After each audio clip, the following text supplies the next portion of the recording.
Hello and welcome back to Why Does Random Keep Picking Games from Jam 4? This is the Little Rabbit Princess in the House of Eternity, or as the EXE is called, Kotohime book. This visual novel starring Koto CJ Hime. Did not take long for Random to pick another visual novel, did it? Hey, have you ever wondered if you're really living? What a deep way to start your game, huh? I don't mean having a body of flesh and blood and a beating heart. We in the land of fantasy know you don't need that to live. I mean living, whatever that means to you. Funny question, isn't it? For some, it's easy as one word, and for others, answering it is an impossible request.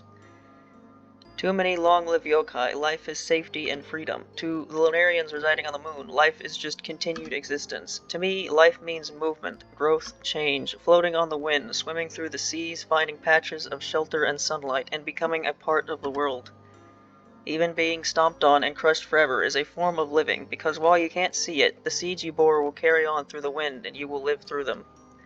But when you sink into the shadows, sealing your fate to wither away and leave nothing but ash, you are not living, but slowly dying. Sometimes I get really scared of death.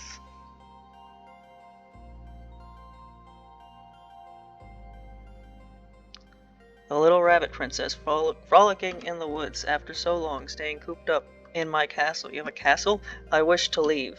My parents insisted on bringing a bodyguard, but I couldn't stand the idea. How could I appreciate the view with a servant breathing down my neck? And here I am. I knew going alone was the right choice. This place had just fallen under a great shower of magic and wonder. The leaves looked like little shards of bent starlight and morning dew forming little twinkles. And off in the distance, past the countless trees, there sat a little shrine in a clearing, solitary yet serene. Seeing this filled my heart with a song I had never heard before. Arms waving about, admiring every sight and sound, I sang with nobody to hear. I was out of tune, out of line, and out of my mind. We've all been there, but I was happy.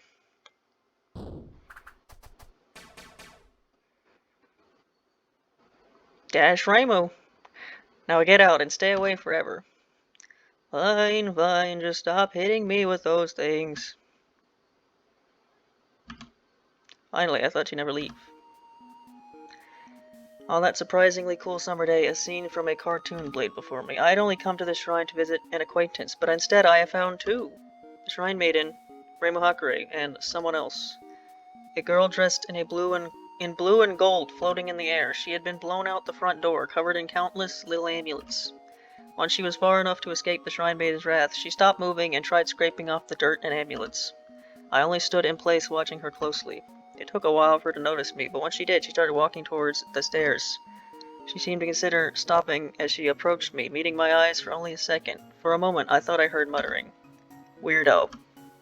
Before I could reply, she turned her head and flew right past me. Only then did I finally recognize her. But by then, it was too late. Hey you, are you gonna come over here and donate or what? Oh, it's you again. Why hello there, Rainbow. What brings you here today? What brings you here? This is my shrine. Not much, just taking out the trash. And the trash is that girl that passed me? Yeah, and it was really hard. I needed to get myself some new poltergeist repellent ambulance. Why did you... She showed up here a few weeks ago and acted like she owned the place, flying around the shrine, playing with all my stuff, making as much noise as she could. I couldn't get in a wink of sleep. Really? That sounds super fun. I'm so jealous. If you say so. Well, it's fun for her at least. Like I care. So what do you want to do? Donate? Smiley face. There's a floating smiley face. Nope. Drink tea and chat? No. Ride Genji? No. Play shogi? No. Sweep the shrine for me? No. And what are you here for? Saying hello. Goodbye. I turned around and bolted to the shrine stairs. That girl was Kana Anabarol. I had met her while participating in a little fighting tournament. She ended up winning the tournament rather easily, which caught all the participants off guard. Is that what happened in Touhou 3? I don't know. I'd expected to never meet her again, but here she was. And this time something about her had caught my attention. Many things, actually. Her eyes, the Western-style clothes, the mirage light glowing around her, I let many people pass me by before, but something about this girl seemed to call for me, and I knew that if she refused the call, we really would never meet again. I ran and ran until finally I caught a glimpse of Kana. She turned to me, and we simply stood there for far too long. Are you gonna say something, or what? You're Kana, right? You got it, Kana out of her hole in the ectoplasm. Ectoplasm. And aren't you that weird girl from the Danmaku competition? The really weak one who went down in 10 seconds? Yes, yes, oh, it's been so long. How are you? Absolutely fantastic. Things couldn't be better. Really? Of course not. I just got exercise from my new home. I finally had a place to live with a human that was always there, and now it's gone. Now I have to find a new place before I fade away forever. If you're not gonna say anything helpful, then leave me alone. How about you stay at my place for a while? Huh? You're such an interesting person. I'd love to have you around for a while. Stop joking around. You can't possibly. I'm not joking. You really mean it? Of course, I don't lie about these things. Thank you. And just like that, we were friends. I quickly brought Kana to my home and went through the necessary rituals to bind her to it. Poltergeists like Kana are normally bound to one place of residence, you see. They cannot leave their home for more than 3 days, or else they will cease to be. Somehow she was able to live at Rainbow Shrine, which I suspect happened because of her reward for winning the tournament. For months, Kana lived there in relative happiness. She had to hide from the guards and my parents on account of her phantomic nature, though she did pull pranks on the servants every now and again. I liked having her there. She brought life to the uptight home, and she turned out to be just as interesting as I had hoped.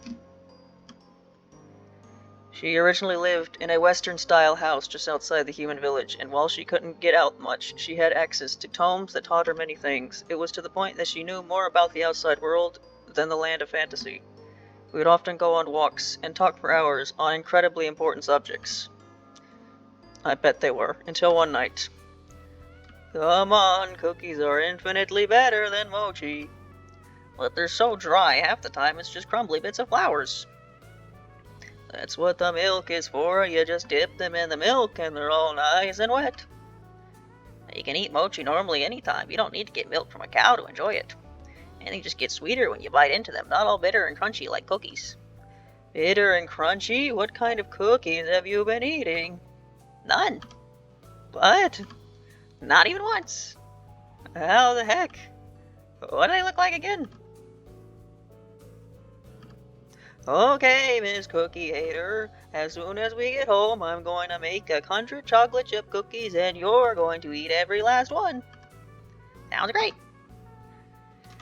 One evening, we took an especially late stroll through the bamboo forest of the Lost. It was already dark, and the moonlight was just barely stopping us from walking into the bamboo forest. The bamboo trees, not to mention the more nasty fairies, were just beginning to come out around this time. We were thinking of going home soon, but... Hey, can you say something? Or can I say something kinda silly?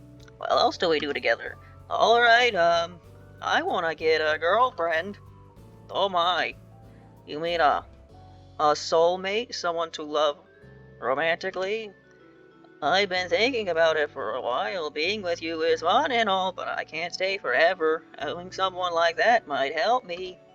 But I don't know a thing about finding a soulmate.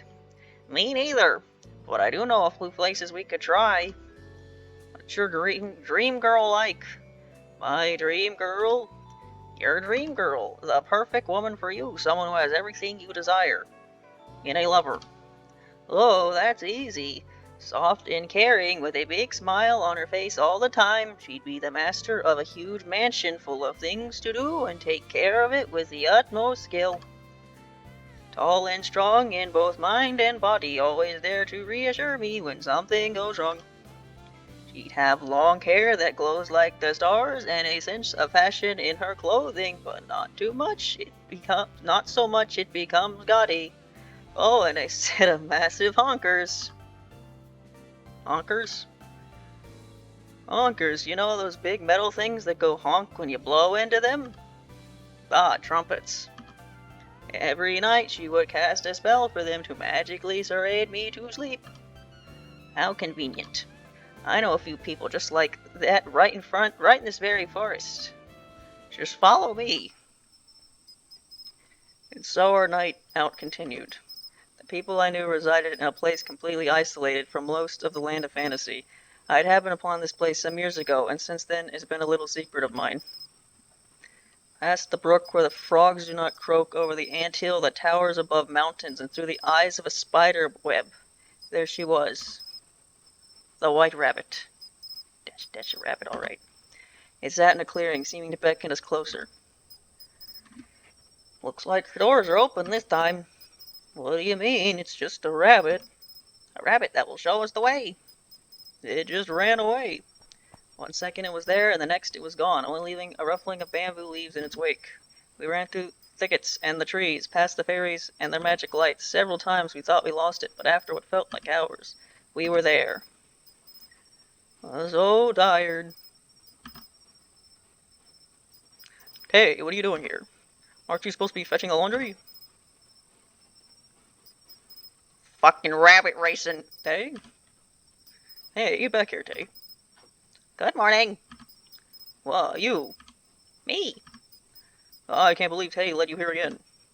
I'm here too. Another one? Have a word with that fluffy thing in the tail? Wow. You gaze into my eyes of madness, yes. What the? It's not working. Whoa. Little Inaba, you have much to learn. Powers of insanity won't work on a being born from insanity. Ah, I'm sorry, Princess. I should have shot them instead. Please, you must not be so rude to our friends. This red-haired girl has been dear to me ever since she stumbled upon our abode. We're friends because our theme songs have very similar titles. And despite being of the superior lunar race, I some days desire visits from earthlings. For in a place where time stands still, the only thing that grows is boredom. Even an earthling princess like you should understand that. Princess? You're right, I do understand. That's why I brought you a new plaything. Her name is Kana. Plaything? Oh, don't be so scared, little ghost. You won't be treated differently from any other earthling. For some reason, that doesn't raise my spirits at all. Now, my friends, are you ready to undertake my impossible requests? Absolutely not. We're just here for a tour around the house. I see. Come then, the night shall perish if we take too long. Oh, Princess, this is race and go back to your usual tax. There's no need to worry.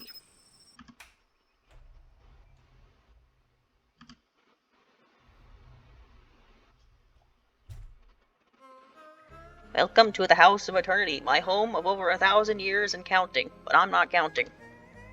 With my powers to manipulate eternity, I have created a spell to effectively stop time. In this house, nothing changes and nothing dies. It is a place void of impurity. Even though I'd been here many times, this place still felt like another world. The air... sorry. I just ate. The air was so unnaturally still, I almost had trouble breathing. There was not a mite of dust nor a single creak. It was a warm castle of solid ice. We walked through winding halls that broke the rules of space and time. Kana was in such awe that she did not speak for a while. Kaguya and I simply waited for her, afraid to break the silence ourselves. You mentioned impossible requests. Are you the legendary Princess Kaguya of the Moon? Oh, you've heard of me? A mighty well-read one, I see. Not really. Your story is still famous, even in the outside world. Everyone knows it. Ah, that's nice. Why are you here, though? Weren't you brought to the moon shortly after you arrived? Not quite. The other Lunarians attempted to bring me back, but I wish to stay on Earth. My belief is they are still searching for me, so to speak. This house is my hiding place. But that's enough about me. Little Rabbit, why have you brought this apparition? Are you together? Are you certain she would not spoil our time together? What do you mean? She's my friend. Really now, you actually like her presence? Yes, she does. We are equals in mind and spirits, and we love each other's company. Oh, how time has flown. I guess today's humans really are accepting of yokai. Not really, almost everyone else is afraid of her. So you are strange even among your earthling peers. I like that. So Kana, where are you from? Well, we chatted like this for a while, though for the most part I kept silent. Kaguya's eyes lit up as she heard of Kana's old mansion, and soon Kana began asking about life at the House of Eternity. Despite the rocky start, they seemed interested in each other's lives. I had expected this, knowing Kaguya, her posturing could never fully hide her excitement for the Earthlings. Did we have something on our hands here? Hey Kana. Isn't Kaguya beautiful? She's out of this world. Get it? Because she's an alien? Do you think she's the one? I don't think so. She's lacking that special something. Are you whispering? I can hear everything you're saying. It's funner that way. Should I pretend not to hear?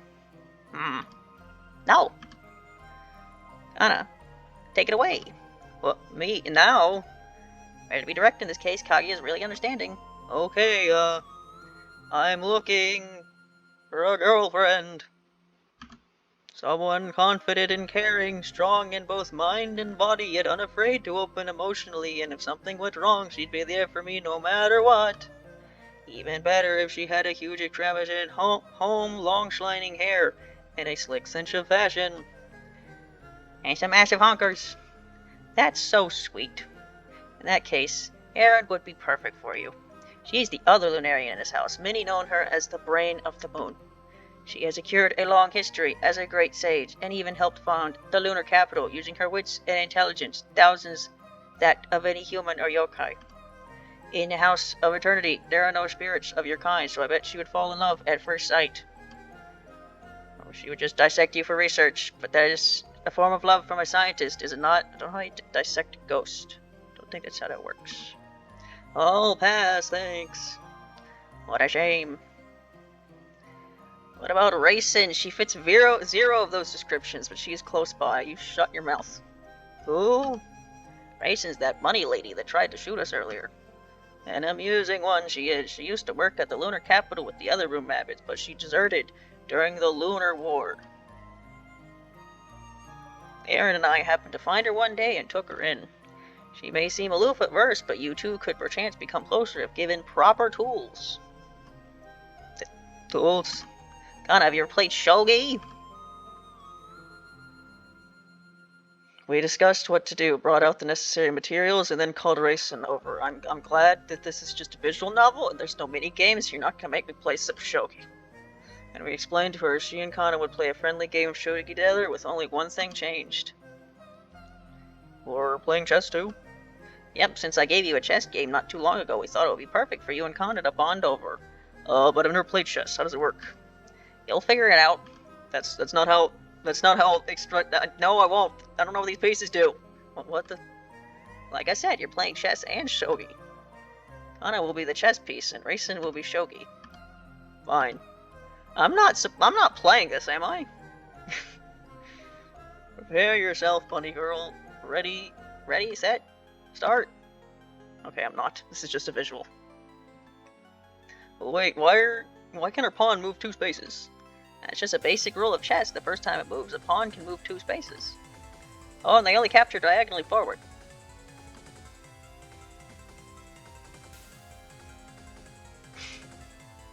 I like how the bottom part has actually has the drawn chess pieces, and the top is just like, there's just letters. You know what they are. Like, is that how the actual board looks? Like, they actually only had like half the set, and they lost the other half, so they just like made a little piece of paper and put like put letters on it, put it on, and that's their pieces for the other team. Okay, so the horse is the knight. Racin, are you simply moving without thinking ahead? How can I think ahead when I don't know the rules? You could just ask us. Okay, what's this tall piece with a ball on top? She's the queen. And what does the queen do? That's a secret. And I move my queen over here. Well, what the? Why can she move that many spaces? Ooh, didn't you know the Queen's range is infinite in any direction? Then I'll just move my Silver General over here. Now you can't attack me without losing such a powerful unit. Okay, how about I castle now? You what? Castle, if there's nothing between them, you can make your king and rook switch places. There, I finally took a piece. Well, at least it's only a pawn. Still, I should have given you the opportunity to drop it. Oh, you can't drop pieces in chess. Guess it's my lucky day. I'm on a roll here. And then I'll just put my knight here. Finally, say goodbye to your knight. Wow, she actually fell for it. Grayson, you played shogi with the other moon rabbits all the time, didn't you? Surely you should be better than this. Actually, I was so bad at it that everyone made fun of me. Reason number 776 why I deserted. 776. But hey, at least I'm fighting against a master here. This is my second time ever playing chess. Yeah, she's pretty bad at it.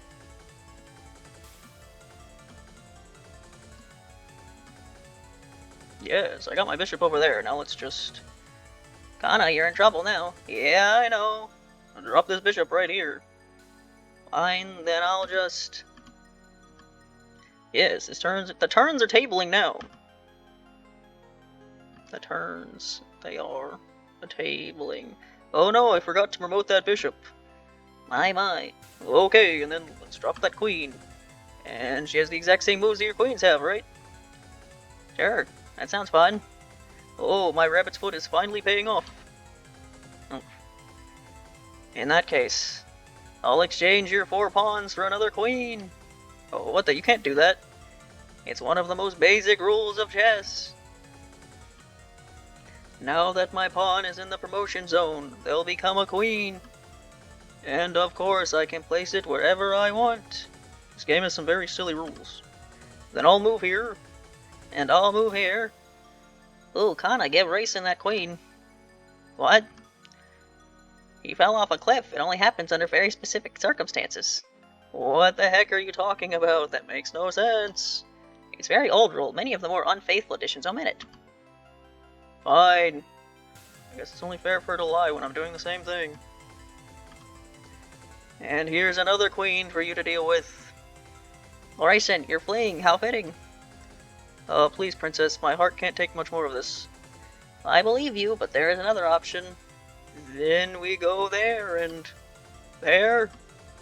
Hey, why did that rook move twice? I can't believe you're so unknowledgeable about chess, Racing. A rook that's castled can move twice in one turn. I see now. Well, Kana, did you know of this incredibly obscure rule in shogi? If you captured an enemy knight and an enemy bishop, your promoted bishop can do this.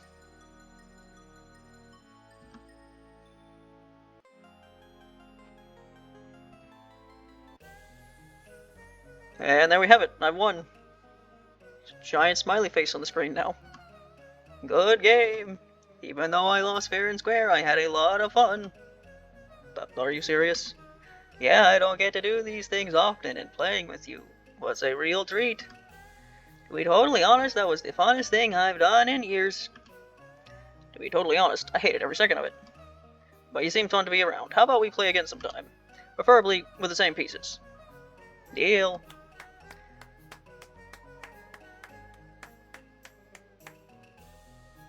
Bravo, you two, bravo.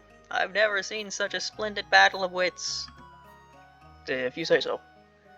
Oh, that was wonderful. Good time was had by all. But I'm pooped. Princess, may I please go to bed now? Yes, I think so. You've done enough today. Thanks. Oh yeah, it's really late. We should be going home soon, or my parents will get extra mad. Well, do you think Racing is the one? Maybe, but it's hard to tell when I'm clobbering her so bad. For now, I want to find at least one more person to go for. What about Moko? She fits most of your description. I've never been to her house, and she certainly doesn't have a mash of hunkers. Oh, that would be a wonderful idea. Who's Moko? She's a very good friend of mine. I'm surprised you know her, little rabbit. She sometimes escorts lost humans out of the bamboo forest. I've come across her many times while trying to see you. She's not a big talker, and she doesn't come out too often, but she looks just your type. My type? She's not that kind of friend. I was talking to Kana, silly. Oh, what a comical mistake. Don't know about you, but I'll stay up all night if I have to. I'm a ghost. Don't exactly need to sleep. Let's go see her. Maybe I do. I don't know. If you're seeing her tonight. Take this gift to her, will you? And remember, it is for the Fujiwara no Moko only, understand? Don't go opening others' presents. The ghost from Paper Mario never teach you enough. Understood. What is this? Only a box of tea leaves. It should be of no concern to you. Oh, and don't let her know it's from me. With some directions and a wave goodbye, we were off. Our walk through the forest was serene. The light wind made all our troubles simply fly off our shoulders. We talked a little bit about the House of Eternity and its residents. The whole time, Kana couldn't keep the huge grin off her face. I can't blame her. She had seen so many new things. I was the same way when I first found the place. There was a bit of planning for Moko, too, but she didn't have too much info to go off of. But then we reached a clearing with the moon in full view, and without anything to prompt it, Kana began to sing. Don't make me sing.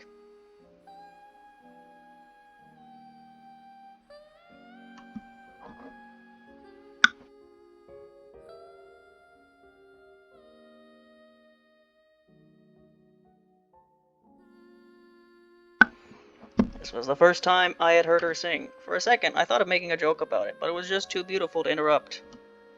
Her voice was one with the wind, and she floated along it like a white veil.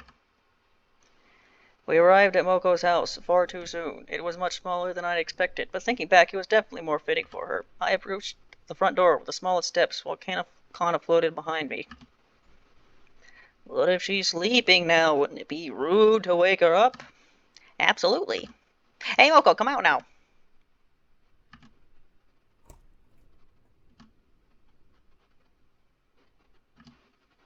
Who are you? Don't you remember me? We've met several times. I've walked alongside hundreds of lost humans. I don't think I should have to remember every single one. But hey, I'll take your word for it. What do you want? Tea, words, and a gift. I see. It's fine by me. It's been a while since I've had visitors. Moko's house was bare. It didn't seem like a home one could even survive in. There was no furniture, no light source, nothing resembling a bed. Simply walls, floor, and a couple cabinets. Walking through the house, I could only think one thing. I would love to live here. Sorry, there's not much here. I live a simple life, you see. Hang on just a second. Don't want you stumbling around in the dark. Moko grabbed a big kettle full of water off the floor. She held it up with one hand and the other under it. And then, with only the snap of her fingers, the room was lit up. A flame had appeared right above her free hand. It was both a lantern and a stove. Whoa, that's so cool. How do you do that? Eh, I'm glad you like it. It's just your ordinary magic. Learned it a long time ago. I'd say it's pretty hot. Wow, never heard that one before. Alright, I'll ask again, who are you? Kana Annabelle. I'm a poltergeist that's just been freed from her original home. I like tea and crumpets, playing harmless pranks and warm days under the shade. My ghost body that I guess can feel. My friend here wants to help me find someone. And who's this someone? She wants a girlfriend, someone to love romantically. I needed to specify that second part so you wouldn't just think it was just a girlfriend. It was a girlfriend, you know? I don't know who yet, but I do have an idea. A dream girl, you could say. Someone strong and sweet. Lovey-dovey and responsible. With long hair that shines like the stars. It's very important they have long hair. A good sense of style. And massive hungers. Moko was silent for a second, then broke into a hearty laugh. I couldn't tell if she was laughing with us or at us, but it was so contagious that I didn't care. At least until I saw Kana. She looked deeply upset.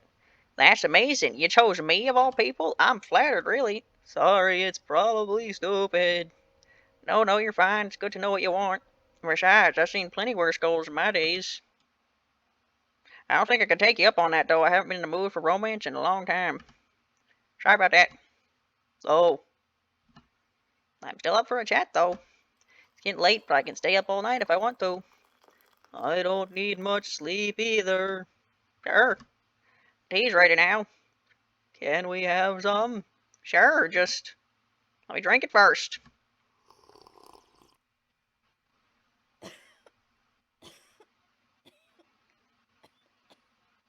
Oh man, it's really strong.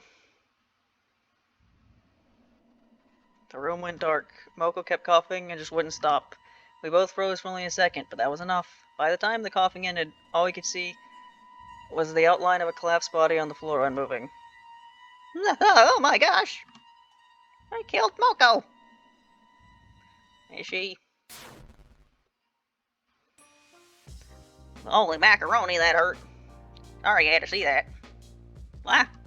Tell me, did you get this from Kaguya? Yeah. Is that your reason for coming here? Poisoning me? No, we promise. We're not assassins or anything like that. You seem sincere enough. Just don't do any more favors for her, okay? She does this sort of thing all the time. We kind of hate each other. Sometimes, sorta. It's complicated. That's awful. Yeah, little. None of it does it any real damage, though. Since you know I can't die. You. Every time I die, I just come right back. That's how it's been, and that's how it'll always be. Forever. That's enough about me. How the heck do you know Kaguya? She never lets visitors in, especially not impure earthlings. I just stumbled upon her house many moons ago. She welcomed Kana and I with open arms. Really now, that selfish, stuck-up lunatic? Are you sure you don't just meet a look-alike? I mean, she does look very generic, but she is... Yeah, she is a selfish, stuck-up lunatic. But she's a really nice, selfish, stuck-up lunatic if you get to know her. Really? Really? Heh. You're lucky I'm in a good room right now, or I would be finding out... You're lucky I'm in a good mood right now, or you'd be finding out what a 5th-degree burn feels like. Death. It feels like death. Kidding. Only 3rd degree. Our conversation continued like that for a while. Kana described her old mansion and family, while Moko kept a light flame above her hand, occasionally replying. Along the way, we learned an amount of things about her. She lives mostly as a hermit, in the company of fairies more than humans, though she sometimes visits the human village for supplies or talking to friends. She runs a yakitori stand, which is how she can afford her few worldly possessions, clothes, books, and the occasional snack. When you can't die, it's hard to care about food or comfort. By the way, keep the old immortality thing between us, alright? You saw it, but that ain't supposed to be a public thing. Right. And what about you? You've been awfully quiet about yourself. Me? I'm a princess. Really now? Do I not act like one? Not particularly. When does Gensokyo have a royal family? What the hell are you a princess of? Not a bad thing, though. I hate those snooty types. Gee golly gosh glory ski. I could never have guessed. Really, I spend most of my time collecting stuff. Random knickknacks, spells, games, and stories. Lots of stories. Interesting. And you're allowed to go out with only a poltergeist by your side? No. Not so. By the way, what's your name? What's in a name? That which we call a rose by any other name would swell as sweet. I gotta go to the bathroom now. I don't have a bathroom. Have fun talking, you two. Or do you even have a bathroom?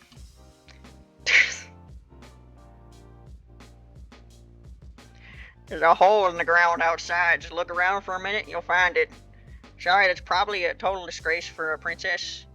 Nah, it's fine. I've win in worse. In truth, I didn't have to go right then. This was all part of my master plan. Despite Moko's earlier insistence, I wasn't quite convinced that things couldn't work between them. Moko seemed friendly with both of us, and Kana had a little twinkle in her eye as they talked. But at the very least, these two needed to be alone for something special to take place. That was certainly my only reason for leaving. By the time I got done with my business, they were already midway through a conversation that sounded oddly serious. I decided to wait and simply pressed my ear against the door. So this girl dreamt you into existence? Yeah, basically. She was going through a lot of horrible things. Her family said they loved her, but... Anyway, I was the monster in her closet, something to project all the fear and sadness onto.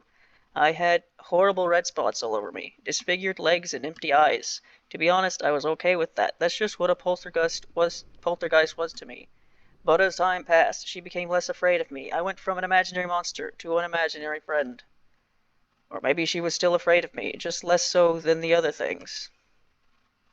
Did you like her? Yes. She was like a mother to me. We had a lot of fun in those days, and I became more human-like in mind, body, and spirit.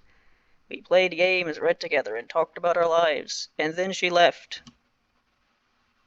And she put me in Foster's home for imaginary friends. The mansion was totally empty for a while until a new family moved in, and when they got there, just like my mother, they were terrified of me, but they left before I could befriend them.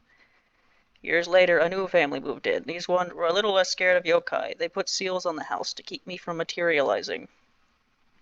It went on like that until the princess and I met. I'm living at her place now, but she's the only thing there that likes me. Everyone else is just like the other families.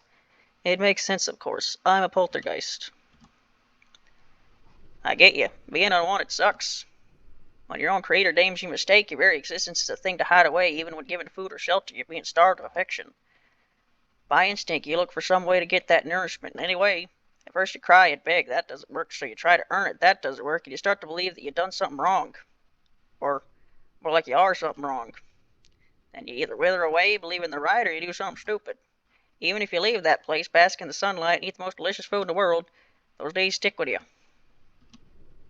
Is it possible to move on from something like that, find a new family, or make peace with your old one? Can you become truly happy despite it? Teach me! They both went silent. The wind laid heavy on my shoulder, his song only a hollow whisper.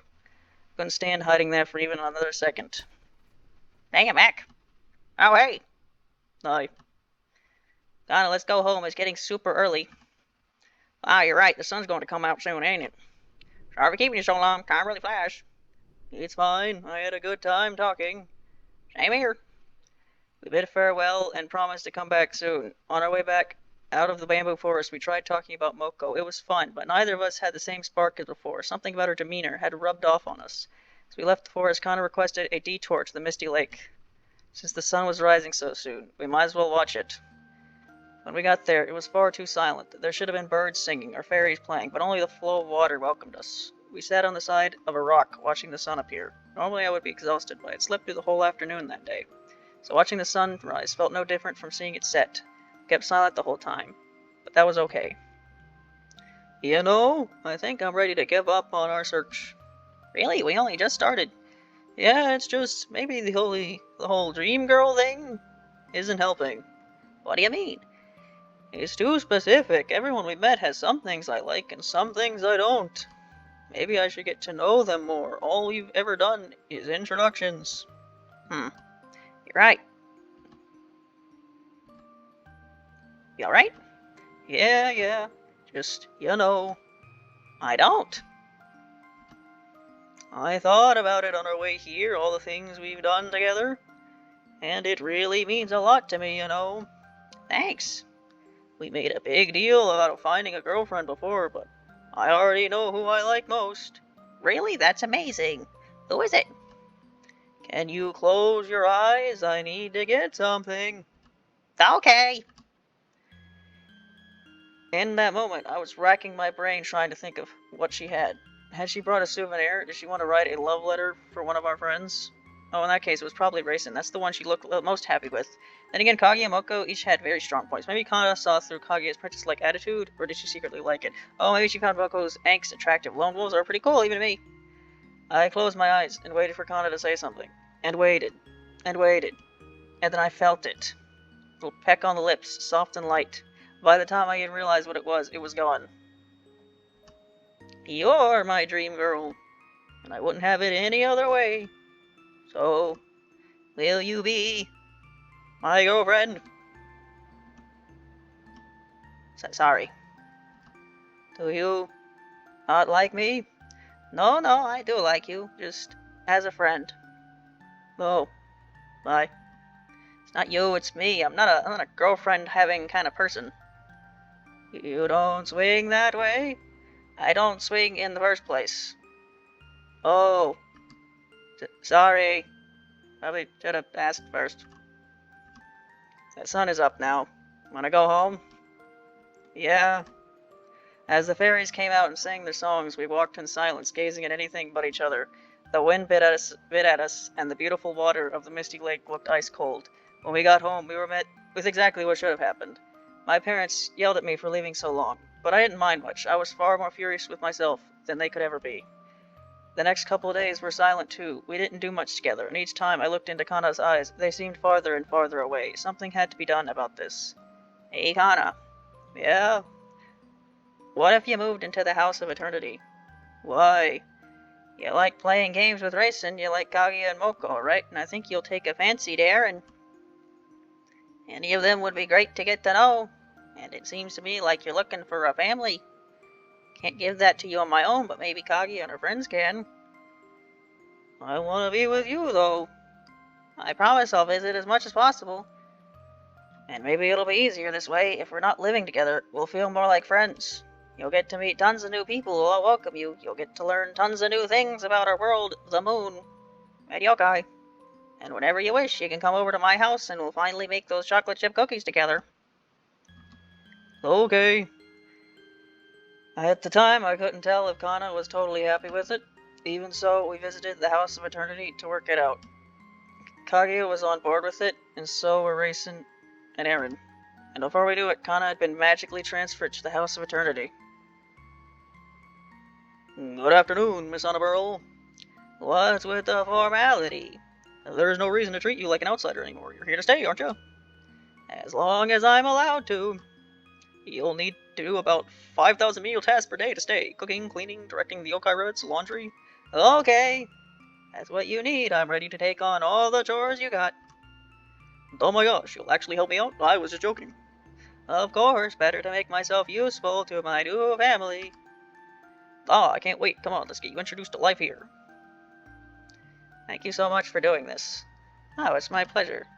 Even as a pure and noble Lunarian princess, I simply adore this ghost company. I promise we'll take good care of her. I'm glad. Well, I must go now. It's about time to water the bonsai tree.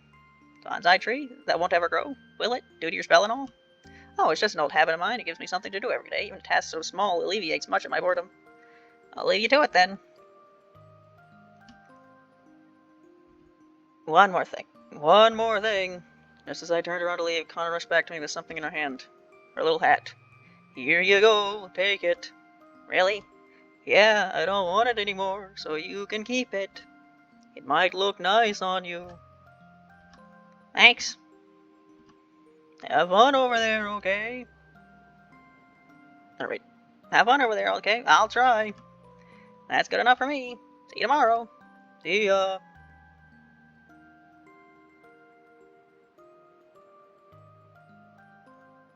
End of former part. What does that mean? There's another. There's more?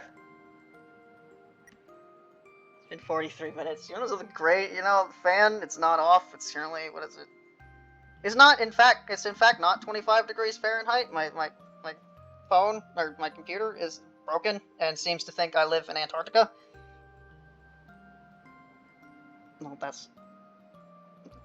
Yeah, it's 90 degrees Fahrenheit. Yeah, it's a bit different than 25. And my fan's not on, because my microphone can't deal with it. Needless to say, I'm very hot. Off the microphone. You know what, I'm gonna be honest, I don't fucking care. I'm turning the fan on.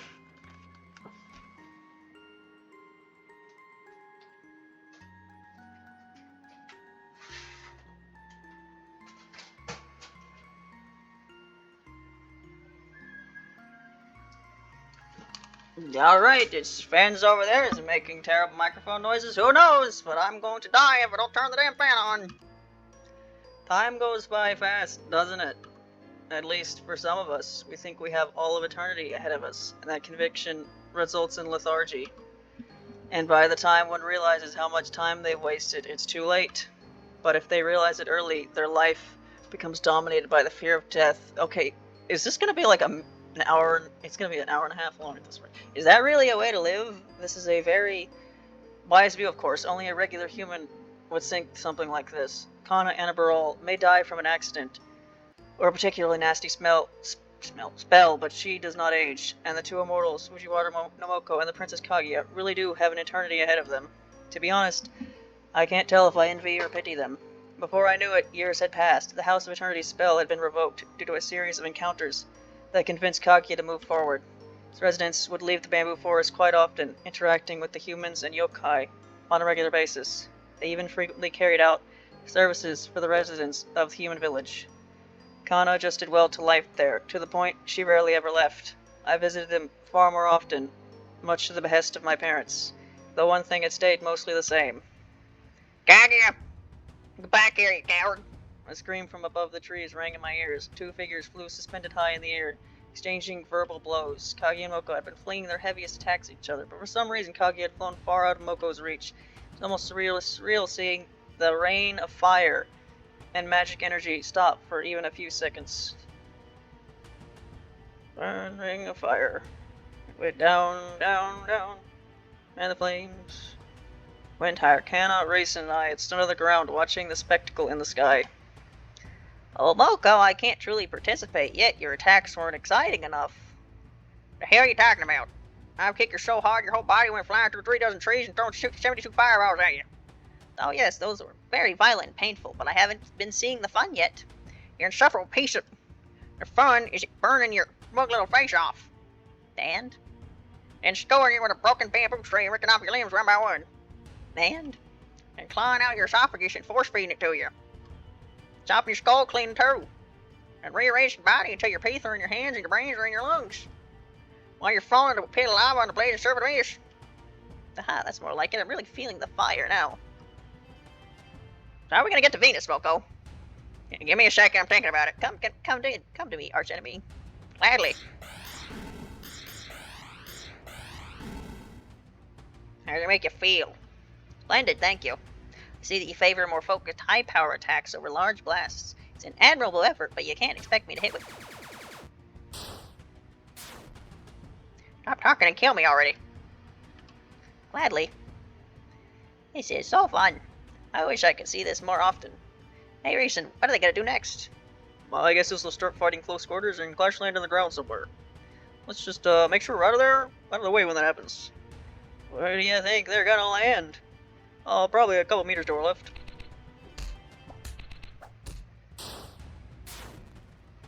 Hey, you're getting better at this whole punching thing. Almost made me flinch. I'll take that as the highest possible compliment.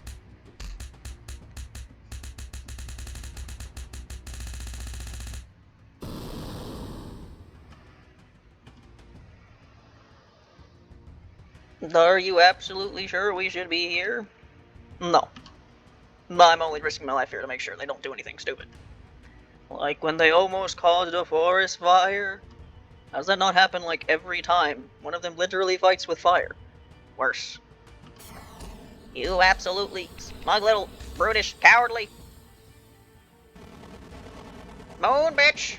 Earthling.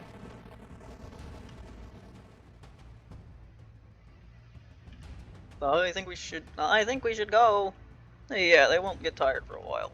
And we still have 56 boxes of medicine to deliver by sundown. And my rook takes your gold general. How the... No, I see. Wow, is she actually gonna beat you this time? She is absolutely not, because I have both of her queens. How do you like this? All our work was done. The three of us took turns playing chess hoagie. It was great fun like always, but something laid my mind heavily that night. I'd suspected it for years now, but what I saw that day pushed it to the forefront. Hey, why did Kaguya and Moko fight like that? Beats me. They've been doing it for 300 years or so, I've heard. Moko's still pissed at Kaguya from something back in the 9th century. It's not like those fights actually accomplish anything. Best guess is that immortality has turned them into masochists. I think they secretly like each other. Huh? What kind of nonsense is that? I'm serious, you two. There's just something with them. Something between them. I think your romance senses need some tuning.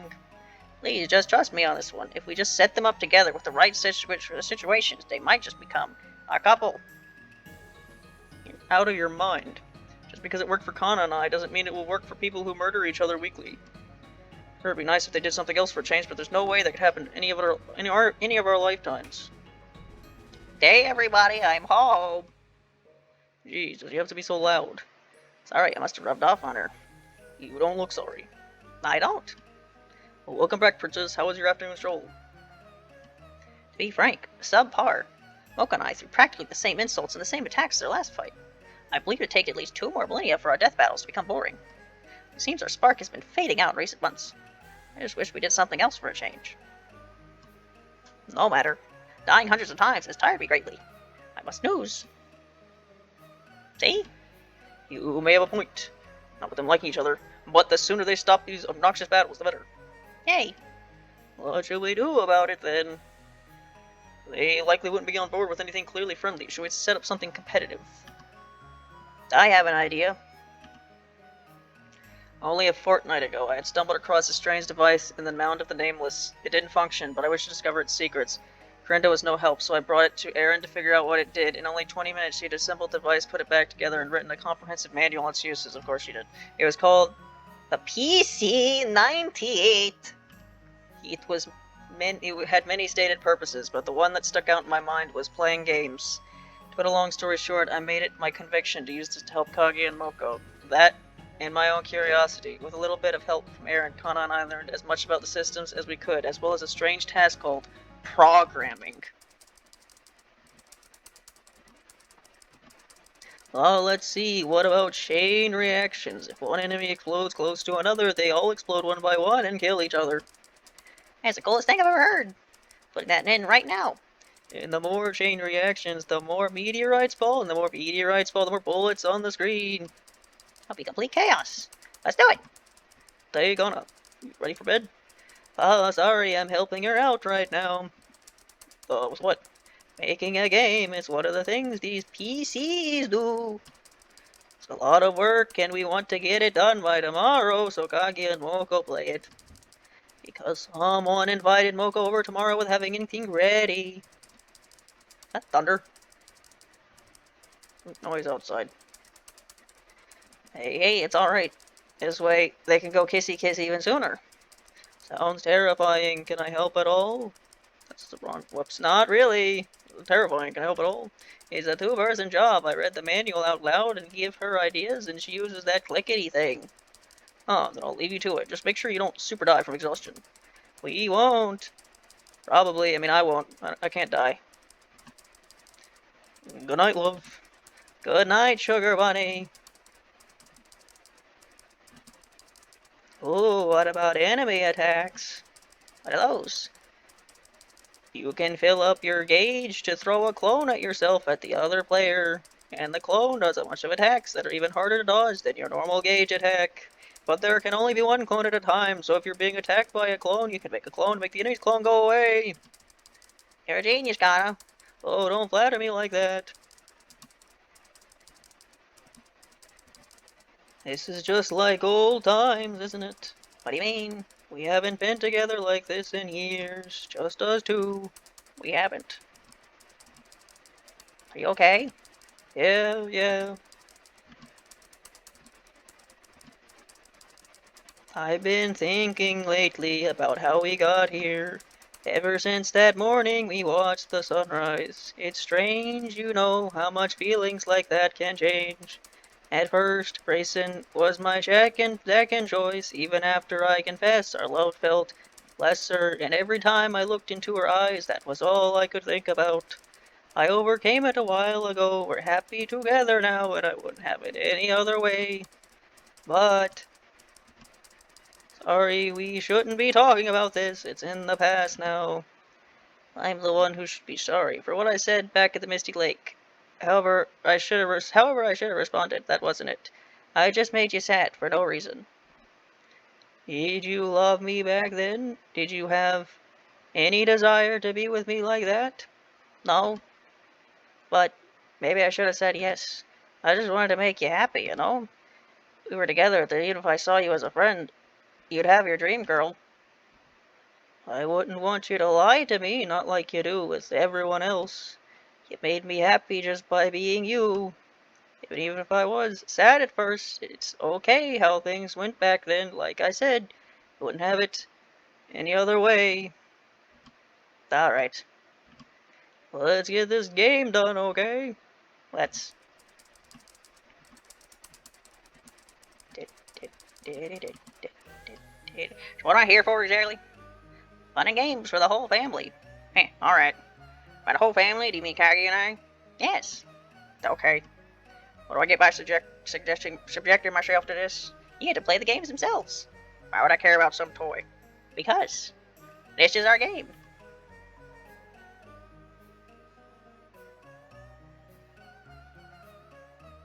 Oh, her alt has the purple hair. Is that why people make the joke that she looks like the characters that look like Mayra, even though she doesn't? Amazing, isn't it?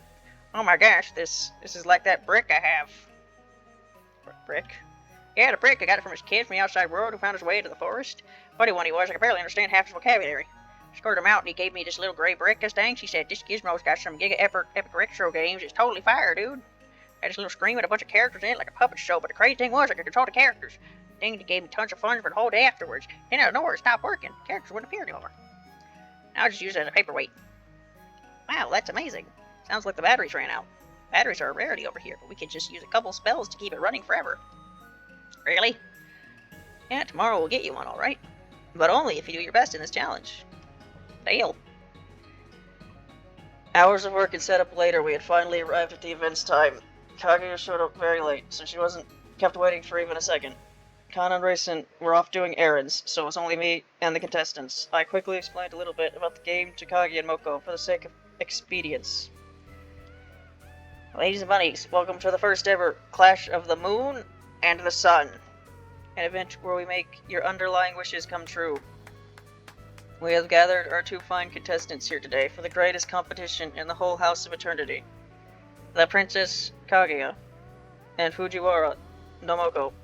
These two lovely ladies will be competing in a brand new sport called potting. What is that? Potting is a newfangled electrical sport. To put it simply, you must press buttons to control a character. As for what you do, just approach it like Danmaku. That sounds so very intriguing. Let's do it. Good. Here's your arena. It's a new type of interface known as video game. Each of you must compete it to see who can survive the longest in a simulated Danmaku battle. Also, due to completely unavoidable hardware limitations, the two of you must share the same keyboard to play. Oh, we don't mind that. Whatever works. The who. Quite quaint, questionable even. Quirkily quizzical, and mayhaps somewhat queer. What a strange device. And this seating is awfully cramped. Yeah, it is. Okay, Moko, you're looking pale. No, I'm totally fine. We've been positioned like this for a million times. Ah, you're correct, but this time we're not killing each other. A while since we sat so close together, hasn't it? At least 200 years. Yeah. Oh my, you're going awfully quiet. This is just like those times you saw me naked. What? That has never happened. Really, it happened just last month. While I was trying to kill you, I just happened to burn off all your clothes by accident. That didn't make your cheeks any less red. I was on fire too. Are you ready? Absolutely. Ready as I'll ever be. I made myself the only playable character. Ah, this truly is like our fights. It is. Yes, we can charge up our attacks and send bullets at each other. Guess so. Well then, how about this? What is this, a boss attack? What is this girl doing here? Oh, I've been hit. Time for another attack, and another. Oh bother, I can't dodge this in real life. I can dodge this in real life, but not with these silly buttons. God, I've been smitten again. How are you moving so accidentally? Skill. 20% of it. I see that, but we haven't played this game before today. True, but while you were taking your 7-hour nap, I got in a smidget of practice. Pardon? Yep, Moko was playing non-stop for hours. She surprised me with her willingness to play. At first she was awful, but each match showed rapid improvement. At this point, she's better than me. You cheat little. I was punctual. Ah, crap. I was looking. Oh, as to be expected, I'm a foolish earthling. Hey, don't act like you're on top the whole time. I would've won if you didn't distract me. Round 2, start. I can't believe it. I can. That's it. There's no way I'll lose this round. Final round, start.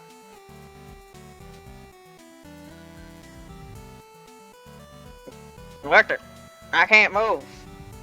Silly little Moko, I said I wouldn't lose, didn't I? I manipulated the eternity of your buttons. Now you can no longer move your character. The fuck does that mean? You're gonna lose here, and I'm going to win. You slimy cheating. And it looks like the Princess Kaguya wins the game. Though Moko's efforts was valiant, it could not stand up to the special skills of the princess herself. Are you kidding me? You're gonna allow that? It wasn't disallowed in the rules, so yes. Don't be sad, Moko. I'll still help you get that brick working. Whatever. I hate to admit it, but kicking Kaguya's butt was really fun. Yes, I enjoyed our time together as well. These video games are intriguing to say the least. So, will you two be coming to the next competition? Of course. Fine. The two exchanged short goodbyes and Moko departed. Despite how quick the game went, I was happy with my efforts. Even if my impeccable romance attackers were wrong, these two had done something else for a change. But I was nothing if not confident in my assumption. Kaguya denied any feelings for Moko, but with the same face she had when dismissing the impure earthlings. A translucent mask. Moko was a little trickier to judge, but her bouts of anger towards Kaguya seemed more like a shield than a sword. If I could only push them a little more, the truth could reveal itself. Little rabbit, where are you going? Moko's house. I'm telling you to prepare for round 2. We're gonna do a race this time. Oh, how splendid. May I accompany you? Huh? Come now, it's not that confusing. I simply wish to partake in a stroll with you. Once it's time to talk to Moko, I shall hide my presence. But listen, I will be in the corner, watching. We'll be killing 2 fairies with 1 spell card, the way I see it. I see. Something funny? No. Let's go then. Outside air was even more refreshing than usual. Maybe it was the princess of Kaguya, yes, or the destination we had in mind, but I could feel nothing but calm as we walked through the trees. For Kaguya, it seemed a different story. There was a strange tension in her movements, and she seemed to always be looking up. So have you found anything cool recently? Several things. The red-white shrine maiden allowed me to ride her turtle. Genji, his name was. As for possessions, the young vampire over the lake gave me a bottle of vintage wine last week. It's roughly 500 years old. Whoa!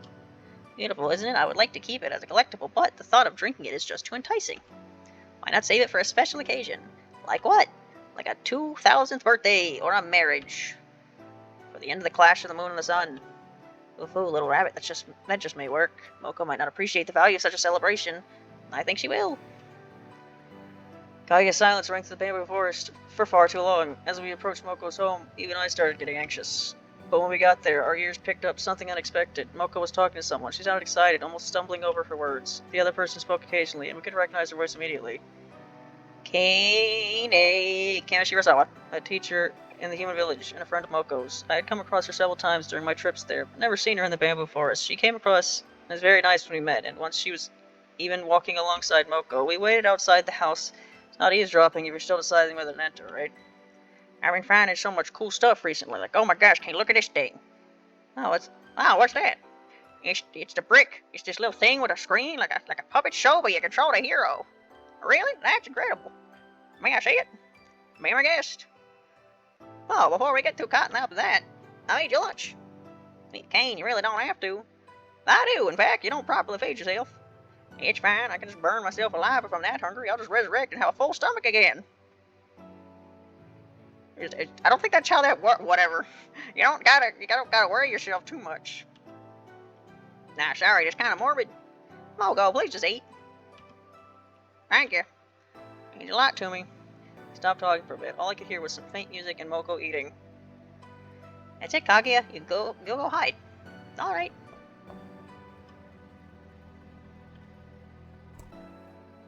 Hi, Moko.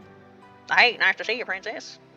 Kane sat inside the house, brick in one hand. She waved at me, and I waved back. Don't mind me, I'm only here to deliver a message. Moko, round 2 of the contest is tomorrow noon. Don't hear me once again, are you? This time it's cooking. Each contestant will cook only one item.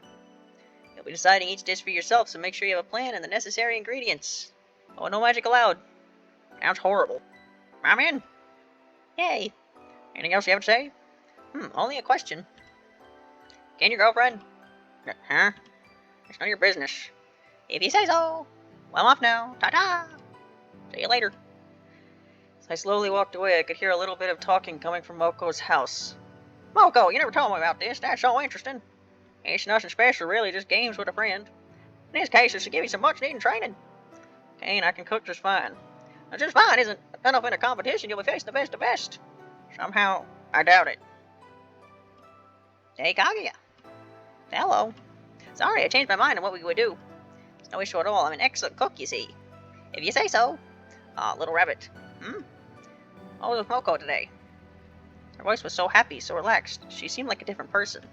She really liked that when Kane's around. She's like that most of the time. I see. Our walk to the House of Eternity was slow. Too slow. This time, Kaguya was always looking down. Hey, Kaguya, what's in the sky right now? The sun, clouds, fairies. What else? The moon! Yes, the moon is in the sky today, like almost every other day. I think the day is the time of the sun, and night is when the moon comes out, but that's only because it's easier to see the moon at night. In reality, they aren't separate at all. You can see them together all the time. Little rabbit, I already know that. Do you? Ladies and bunnies, welcome to the second ever Clash of the Moon and the Sun. An event where we make your underlying wishes come true. I feel like I probably turned the game volume down too much, because, like, I can't hear it at all, but, like, I've said many times, if I can hear it, it's probably too loud. So, I just can't hear it. And hope it's fine. We have gathered our two fine contestants here today for the second greatest competition in the whole House of Eternity. The Princess Kaguya and Fujiwara no Moko. And as our judges today, we have Kana Anabarol and Raisin and Dogi Nenava. For you see, our competition today is not simply a matter of sport, it's one of creation. The joy of it. Our contestants will be taking one dish of their choice made in his kitchen. They will be judged by Kana, Raisin, and I on a 10-point scale. Whoever has the most points win. So, what will you two be making today? Yeah, Hori. Ooh, grilled chicken on a stick. Moko, how unambitious. Oh yeah, then what's your item? Chocolate chip cookies. Wow. What does that look for? They are a high-class delicacy overseas. Oh, by the way, you each have 10 I thought that said 10 seconds. You have 10 minutes. 10! 10. Also, the timer started about a minute ago. Get to it. Will do. I swear. Okay, we have the thighs and vegetables right here. Now first is the flour, then the sugar. Can you make cookies in 10 minutes? Humpty Dumpty sat in a carton. Humpty Dumpty was cracked. I mean, I know Kaguya has cheap, can do whatever the plot demands bullshit powers, so I'm sure she can do it. And all the princesses and all the bunnies ate Humpty up with an overjoyed grin. I didn't even rhyme. It's an experimental poetry. You wouldn't understand. Cat. Cat make noise. Don't understand what cat noise is. Hope it not something bad. Hey, look at Kaguya. She's mixing those ingredients like a champ. Oh no, the batter's gotten into my hair. That's why you wear a hairnet, Kaguya. I need to clean it this instant.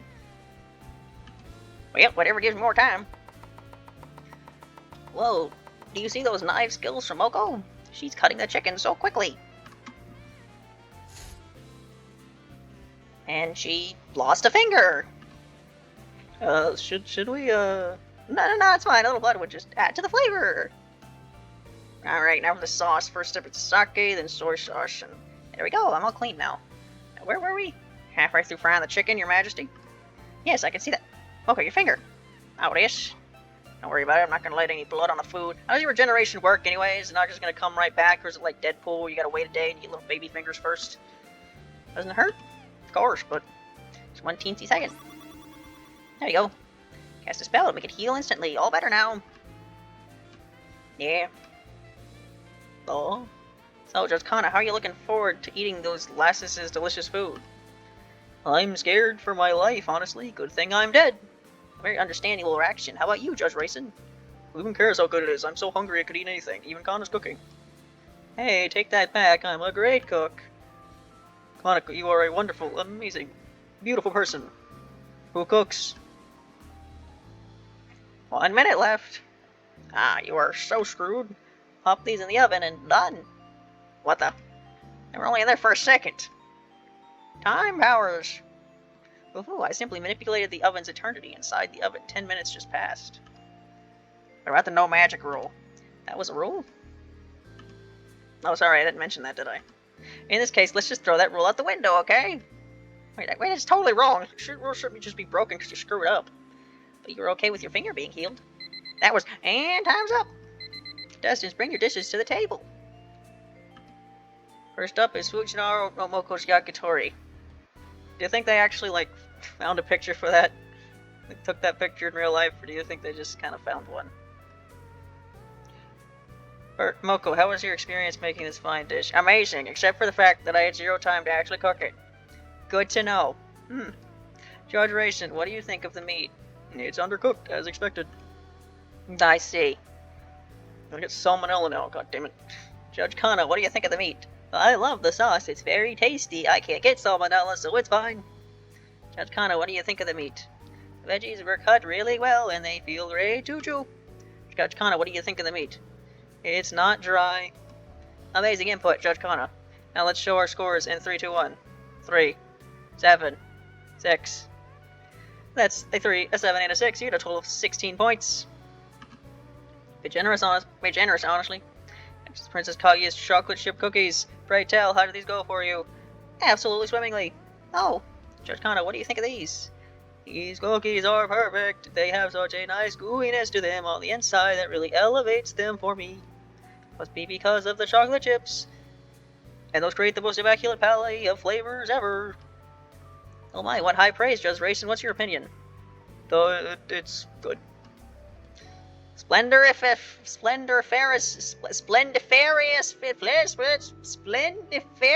feedback, Judge Racing. Now for our final scoring. Say goodbye to your dignity, Fujiwara Moko. Kidding me? I did that the moment I agreed to this competition. In 3, 2, 1. 10. 10. -5. Kaguya gets 15 points. Simon seems to be best in this round. What do you mean? I did them so well. These cookies were perfect. Don't you know? I hate cookies. Ew. Wow. How's it feel to get screwed over by arbitrary bullcrap? Horrible, thank you very much. Not that your food was any good. Would have been if I had so much time as you. Hey, why are you giving them so much trouble? Ain't just trouble, Kana. This is all part of my master plan to bring them closer together. Are you sure they're not just going to get angry at you? Not at all. I'm putting my life at risk for this. While the two immortals argued, us judges started cleaning everything up. Kana and Raisin had to leave immediately, but I stuck around to see Moko off, just as I was about to say goodbye. Hey, Princess? Yeah? Mind if I stay here a little longer? For what? A small bit of dough still left, so decided to bake a few more cookies. Together. Go for it. Thanks. We'll be done in a jiffy, I promise. By the way, don't get the wrong idea. I'm only doing this to gouge Kaguya's skill for our next battle. Sure you are. Alright, so you roll these into balls, and I'll take these ones. Splendid. Oh, you're really good at this. Don't flatter me, Moko. Your ball rolling skills are simply flawed. I expected more from you, to be quite honest. Come on, give me a break. I haven't done this in 457 years. It's the same as creating fireballs? Not at all. Fire is far more valuable than fish. For these, you need a different amount of pressure. Oh my, Moko. The one you made. Looks a little like a heart, doesn't it? If you say so. Don't fix it now. No. Keep it that way. It adds a little spice. Yeah, you're right. Put these in the oven and done. Damn, you're really making me jealous with these powers. What the heck did you do to earn them? Be a Lunarian princess. Every one of us is born with some unique power. Beautiful little snowflake, aren't you? Just to be expected from a lunatic like you. You are too, Moko. A beautiful snowflake. Let's eat these cookies before they get cold and hard. Oh, they look great. Can I have some? Don't you hate cookies? Yes. I love them. You took it a 10 out of 10. Really? How? Don't you know? Everything tastes sweeter when it's made with love. It was getting late, so both Moko and I had to leave. So we walked out. The two seemed to act strange. I couldn't put my finger on it for the longest time, but then realized it was just like how Kana acted way back then. See you later. Thank you for coming to this. It's very fun. It was. You like spending time with... I like spending time fighting you. I'm off.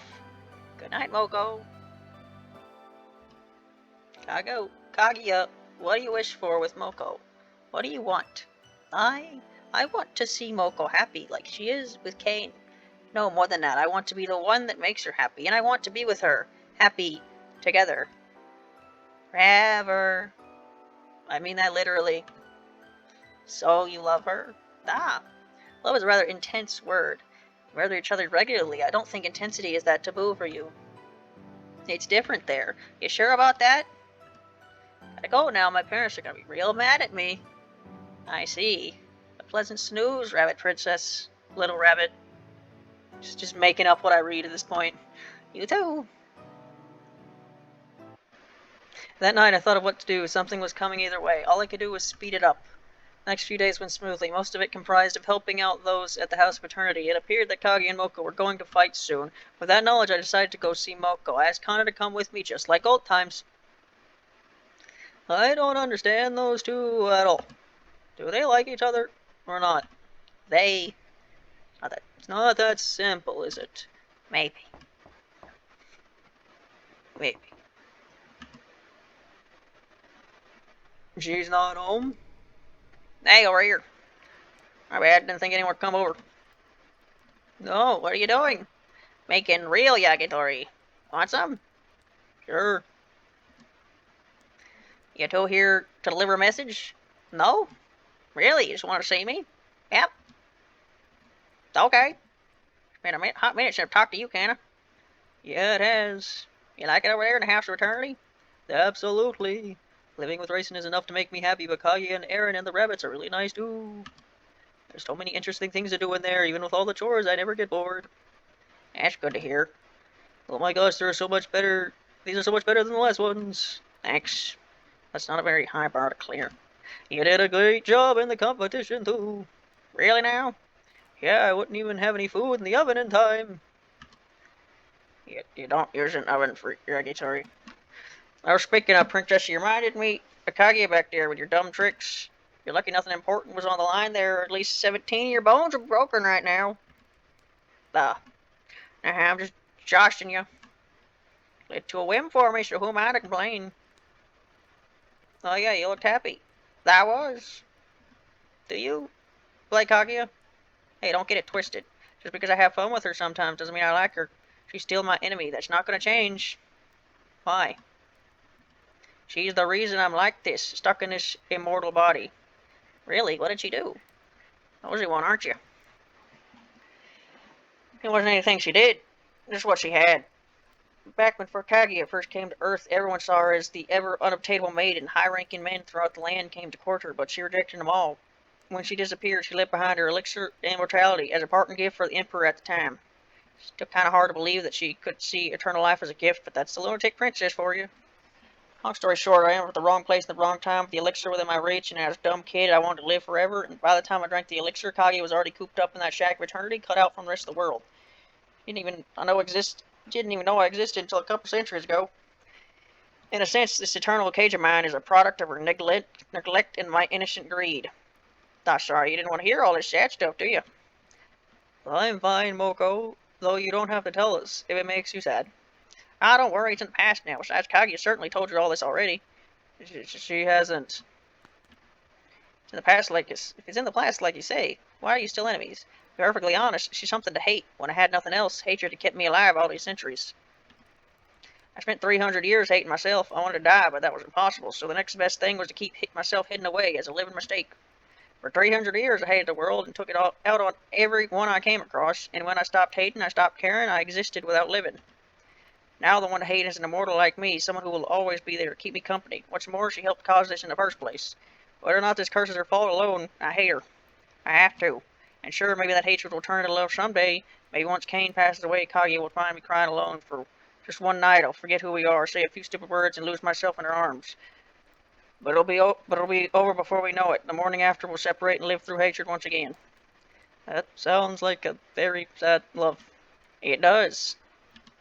Does it have to be that way? Reach me. The next day, it rained like there was no tomorrow. Each hour I looked out the window, searching for something that I didn't know existed. And yet nothing happened that night. The full moon rose and fell without a single sound. The night of a full moon and a night of rain. The moon shone through the clouds with a strange glow. The glow felt nostalgic, like something I had not felt in centuries. This was not the feeling I had when the moon's emissaries came to take me back. This was more akin to when I had first gone to Earth. Normally this would generate excitement from Raisin and Aaron, but the sounds seemed to cast a spell of sleep on them. Would Little Rabbit come here, I wonder? She loved the time just after it rains. I doubted it. From the way she described them, her parents were tired of her little adventures. She had towed the line for a long while, but she could not sneak out every day. Besides, I would likely not have time to lounge. Something strange was occurring. The House of Eternity seemed emptier tonight, as though its soul had been plucked out and dropped somewhere. Each hall was total darkness, each step silent. I couldn't stand it. Kaguya. Good night. I'm bored. Wanna play Chesshogi? I shall pass tonight. It's about time to leave. Someone is waiting for me. I see. Good luck.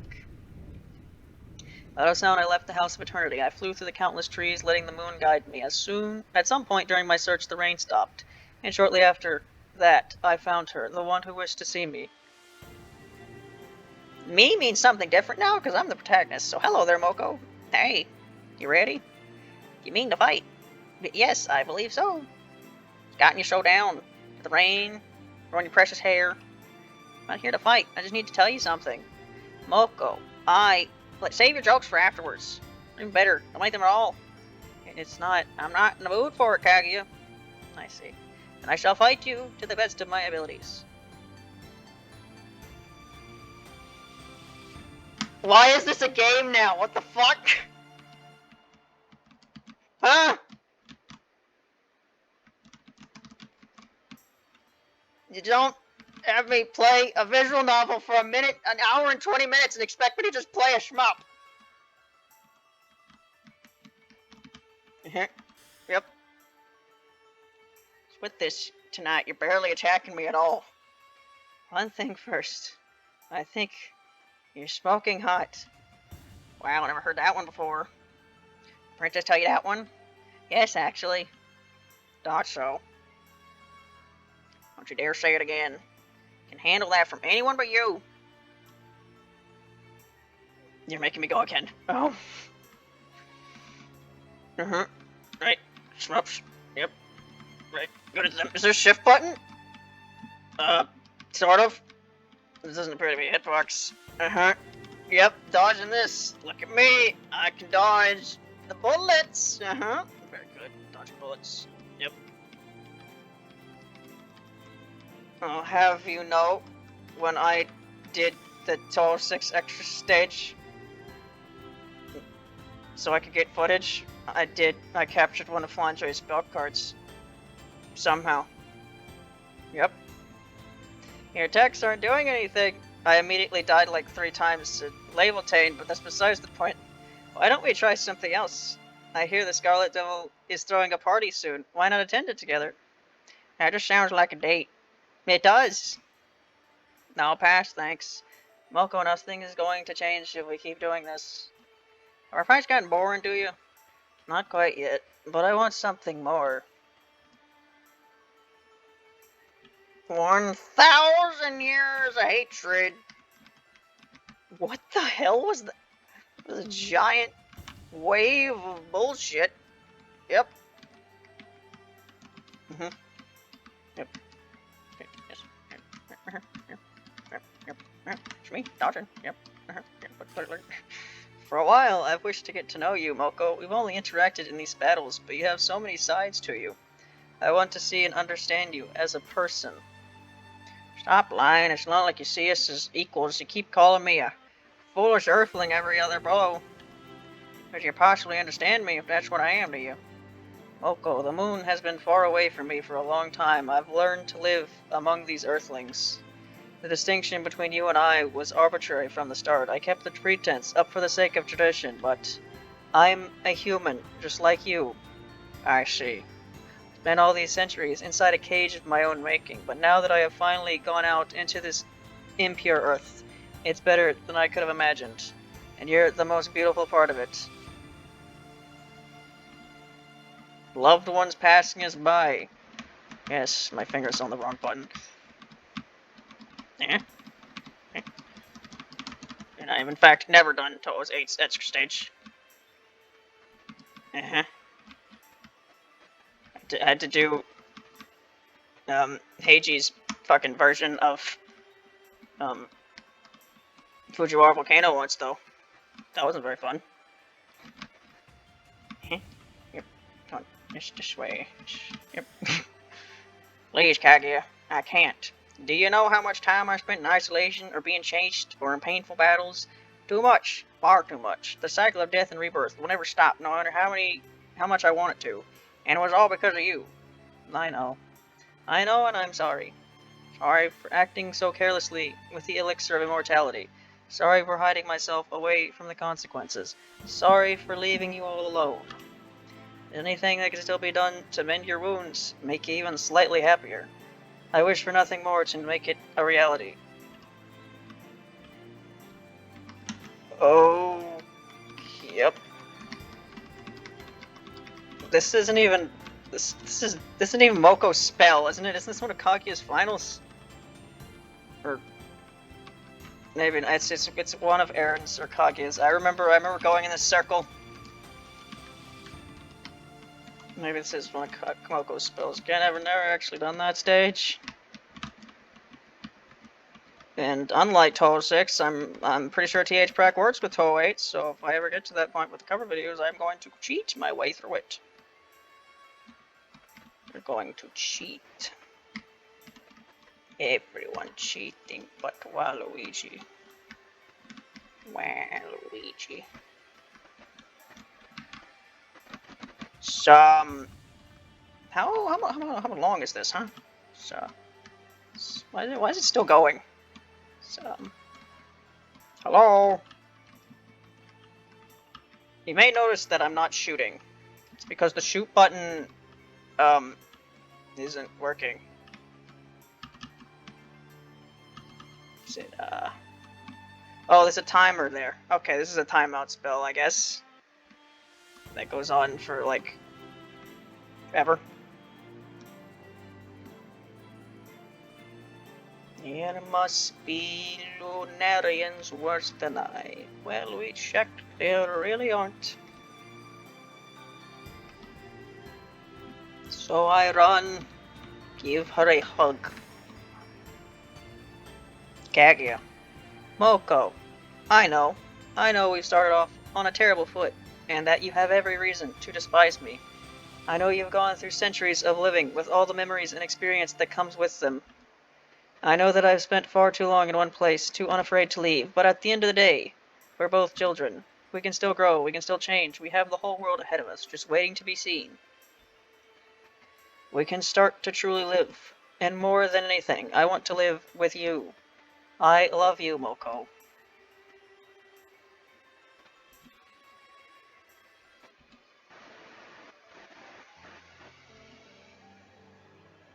My tears have summoned the rain, Moko. In a flash, the fire stopped. Moko stayed in place, looking down, and then she sighed.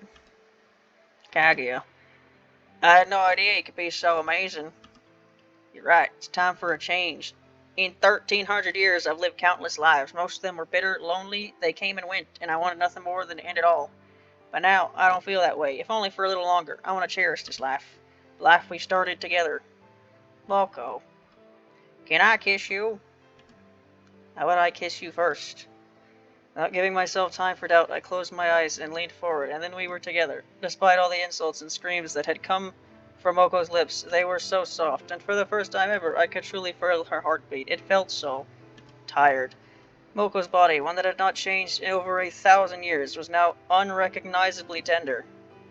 Moko seemed stiff at first, as if she didn't know how to properly move. Not to say that I knew what I was doing either. For a moment my hands reached for a proper place to stay, before I settled on wrapping my arms around her waist. Moka laid one hand on my chest and another on my shoulder, and simply let my finger run through her silky hair. We settled and then stayed there, leaning into each other more and more. How long was a kiss supposed to last? I did not know, but ours was certainly rather long. It did all too soon, and we opened our eyes once more. Moko's eyes were so content, like flawed rubies that still shined with perfection. How could she smile so beautifully after all those centuries of tears? As soon as I thought that, Moko stiffened up and moved back a little. Once again, we were separated. But I kept hold of Moko's hand, soft yet callous from millions of invisible wounds. I'm scared, honestly. I can't tell if this is really love, you know. It feels like it, but what if it's just desperation? What if we're just clinging on to each other because we don't want to be lonely forever? Maybe so. But whether or not that's where it started, I believe we can learn to truly love. In a way, we're lucky. We have all of eternity to figure it out. Guess so. Even so, are you sure our true love will last forever? Sooner or later, we'll change, become strangers, and drift apart. Maybe we'll get back together, then be back at each other's throats within a few hundred years. Friends will come and go, and we'll have no choice but to move on. We'll eventually see the world fall apart before our eyes. And when it's all over, it'll only be us, floating in an endless void and losing our minds. We'll have nothing. No, Moko. We'll have each other. Moko changed then. She went deathly still, and her eyes seemed to lose mine. Though only an arm's length from me, she felt a million years away. Then Moko looked into my eyes and she began to quiver. Despite her best efforts, tears streaked down her face. Without thinking, I brought a hand to her cheek, for a light caress that I couldn't imagine doing even yesterday. Before it reached, I was in her arms. Her shoulders heaved with each sob that resounded through the sky as if afraid that I could crumble to dust. She held on as tight as she could. Stunned by the sudden embrace, I simply froze. Those 3 words I wanted to say were stuck in my throat, but in the back of my mind, I knew no words would be enough. All I could do was return the favor, so I hugged Moko as tight as I could and cried with all my heart. I do not know how long we stayed there, maybe minutes, maybe hours, but it did not matter. However long this moment may have lasted, it was forever. End of later part. Is this the end of the whole thing? There's an epilogue!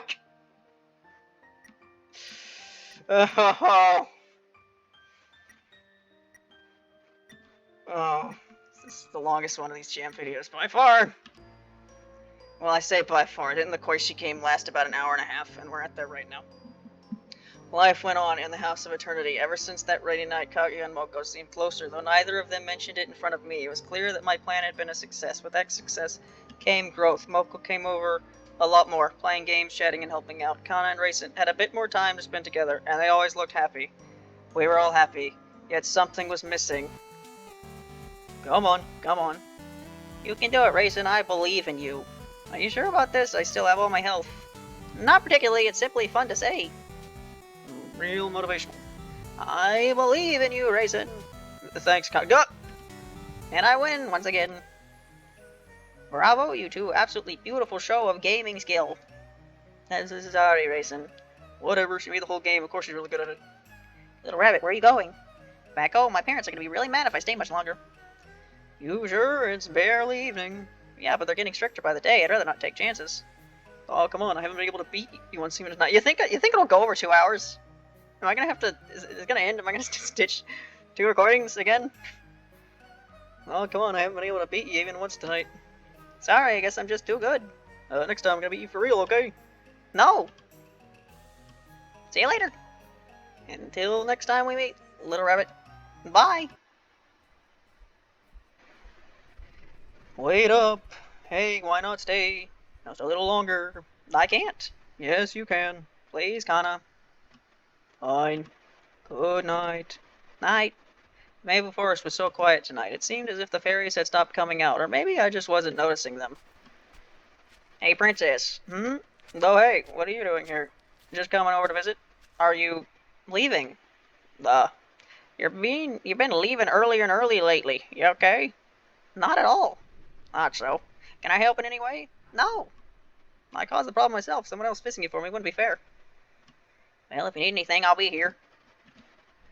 Well, in other words, I turned away and headed for home. It was a strange feeling that I had then. I should have been fine, but it wasn't a long walk to my home. The place lay just outside the Maple Forest in a clearing. The front door didn't open easily, so I went through the back. The place led to the kitchen first. I was glad to have eaten at the House of Eternity earlier. Preparing a meal was out of the question tonight. For now, I had only one place to be. I brushed past several cobwebs on my way. Each strand stuck to my hands, whispered in my ear, asked me to join them. It took a lot more effort than usual to reject them. Soon I had arrived at the collection room. Dozens of items from the Mount of the Nameless littered the floor. Dolls with missing limbs, books with half the pages ripped out, toys with the paint fallen. On top of a big pile was a little box of matchsticks. As I grabbed it, trying to keep my eyes off the other items, my bed sat in the corner. Part of the ceiling had collapsed in on a while ago, but I hadn't slept in the thing in years, so I never bothered to clean it up. My real destination was through a door right next to this bed. I walked through the door and entered the fire room, a tiny area barely bigger than an average closet. Nothing occupied this space except a dresser, a hearth, and a futon. With only muscle memory to guide me, I took a few pieces of wood out of the dresser and dropped them near the hearth. But then something on top of the dresser caught my eye. An old sun hat, sitting clear as day. Each time I'd come here, my eyes glossed over it, but this time it practically glowed. She said it would look good on me, didn't she? But I never put it on. It just became another item in my collection. For some reason, that thought hurt. But I couldn't wear it. This was Kana's hat, not mine, and like the other objects here, it may not have truly been forgotten. With that thought, I laid it back down on the dresser. Now it was time to start the fire. Kneeling in front of the fireplace, I struck a match, then another and another. As the fire sparks shone, my whole body felt like it was being pricked. I had finally noticed the cold. Even in autumn, the coming night was cold enough to kill. After a few more tries...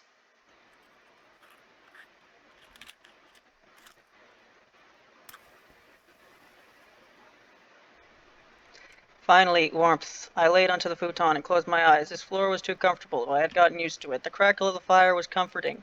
At least, it was all I had at the moment. All my collectibles laid in another room, far from the fire. I could bring something from over there, of course, but I was far too exhausted. Ah, sorry, did I scare you? No? Come on, I know a liar when I see one. Isn't it pretty? Yeah. Well, this place is still chilly even with it. You want it bigger? You'll do that for me? I can't believe it. Just looking out for you. Actually, I don't want it changed. This cold is all right to me. Do you like it, or are you just used to it? It's nostalgic. How'd your little gaming session go? Kicked Rayson's butt, but tell me something I don't know. Oh, yesterday Kana defeated Kage in a Danmaku fight in real life. Wait, what? Yep, a victory 7 years in the making. I don't know if Kage went easier on her or if she was just super smart about it, but it looks like all her determination and training paid off. Damn. Girl's going places. She is. How about you? Did you go to that festival in the human village? Oh, yeah. Actually helped out a little. Kane wanted to put on a show for her students, so she got me to make some fireworks. Supposed to just be for the kids, but the whole village was cheering for us, though I kind of feel bad for stealing the spotlight from everyone else. Sounds really fun. Was, you should come next time. Nah, I don't think I'd fit in. You say so.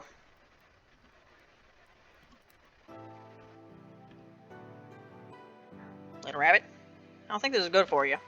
Going back here every night all alone. Why don't you find someplace else to be? Move in with the House of Eternity if you gotta. Sure we'd have to do those steps, but I looked into it and those seem pretty quick. Steps? You know, spells to bind you to the House of Eternity. That's what your kind has to do when they lose their old home, right? Oko, what are you talking about? I'm a human just like you. Nah. Either way, it's my home. It's where I've lived and it's where I'll always live. No matter what, every road I take just brings me back here. I don't think you've taken too many roads, little rabbit. Weren't you going to sleep over at the House of Eternity? Yeah. Why are you here? Because you're here. So? Come on, do I really need another reason? I think so. Just a mayfly in the winter clinging on to a drying cherry tree, being with me instead of your loved ones. Isn't that just wasting your time? Little rabbit, you're the one who's wasting your time here. I think my reasons for caring about you are pretty darn obvious, but if you don't understand, then at least don't totally dismiss it. Just telling you to get better won't help much, will it? I'm tired. Can we just... Ah, yeah, sorry to keep you up so late. See you around. Yeah. Little rabbit, life is short, so please, take what you can get and treasure it. Okay? I'll try. It's good enough for me. My body could barely function at this point. I doubted sleep would help, but I physically couldn't do anything else. But while struggling to keep my eyes open, I made a decision. Tomorrow, I would leave. Tomorrow, I would go to the House of Eternity and ask to live there. Tomorrow, I would promise to help Kana and Racing out every day. Then, just maybe, I could become an irreplaceable part of their lives. Might not be easy, but neither was this. With that thought, I let my eyes close.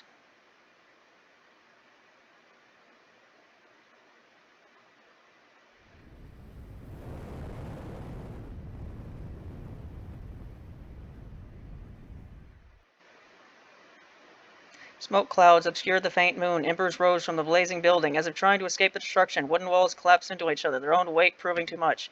I stood alone in front of the burning graves for far too long. In only minutes, everything had disappeared, everything that I had here, all that I loved and hated. I should have been happy. My cage had burst open, and I was free. So, why couldn't I stop crying?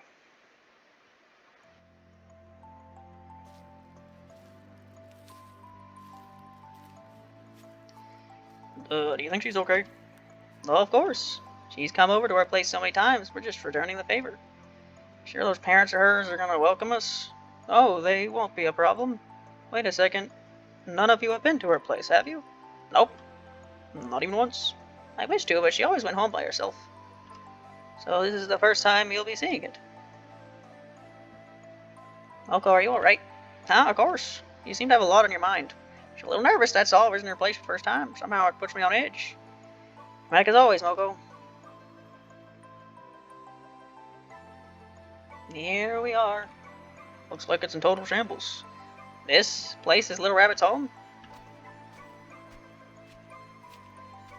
Well, what the heck happened here? Nothing, to my knowledge. This is just like how I remember it. Is Little Rabbit a princess? One who lives in an extravagant home? Sorry. She told me to keep it a secret, but... What of her parents? Her parents? I never saw them once. But how? Do they simply not exist? No, they exist, I think so, at least, just the same way I used to exist. It's the monster in her closet. Nothing here, she must be asleep. Why does she live here? This place looks like it's been abandoned for decades. It's her home. I hate this place. Can we just go find her and get out? Yeah, she's probably close by. There's so much stuff here. Yeah, this is where she keeps all her collectibles. A lot of it was taken from the Mound of the Nameless or dropped by wandering yokai. Just a bunch of forgotten objects. The fire room. This is where I stayed all those years ago. We'd go outside in the day, spend the evening playing with all the trinkets littered around, and then sleep together in this closet. Hey, look. It's my hat. I haven't seen this in so long. Honestly, I've missed it. There we go. Looks great on you. Thanks. So, she's not here? Doesn't look like it. She must be taking a stroll right now. How about we try again tonight? Alright. So that's Little Rabbit's home? Well, I guess so. I kind of feel bad for her living in a place like this. I do hope we see her soon. When we next meet, I'm convincing her to move in with us. No question. What the? Oh, there's something in my pocket. It just appeared out of nowhere. Really? What is it? A note. What does it say?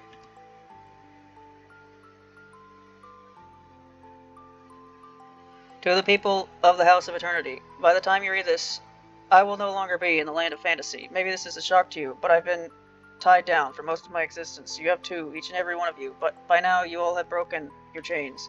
And now I must do the same. Leave my cage, find happiness in new places, and relish the wonders of this impure earth. Sadly, I know my heart that I can't find happiness here. Not how I am now. Please, don't try to find me. This is something I must do alone. Maybe I'll come back. It might be a year from now, or 10 years, or 1,000. But if I don't, then please remember, this isn't your fault. Thank you all for everything. Love, the Little Rabbit Princess.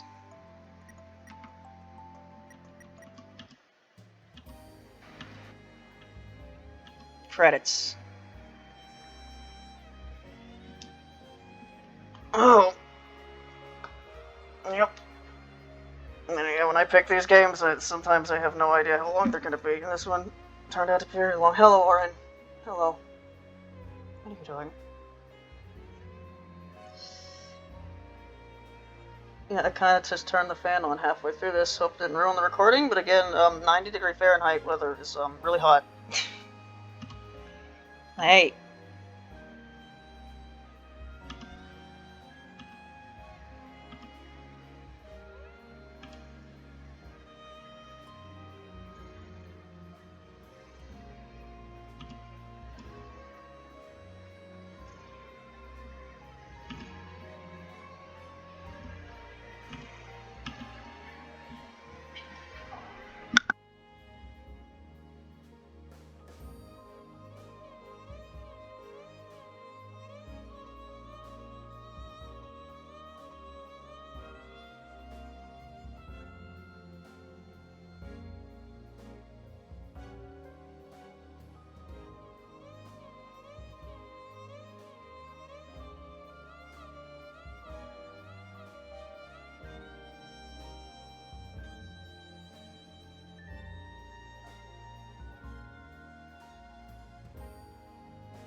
Alright, there we go. How much more will I be able to record today when that took so long? I don't know. But anyway, that was that. Next time, I will play something else that gets randomly picked. Hopefully one I can actually, like, talk to. I had things to talk about today, and I obviously couldn't do that in this recording at all. But anyway, whatever's next, bye.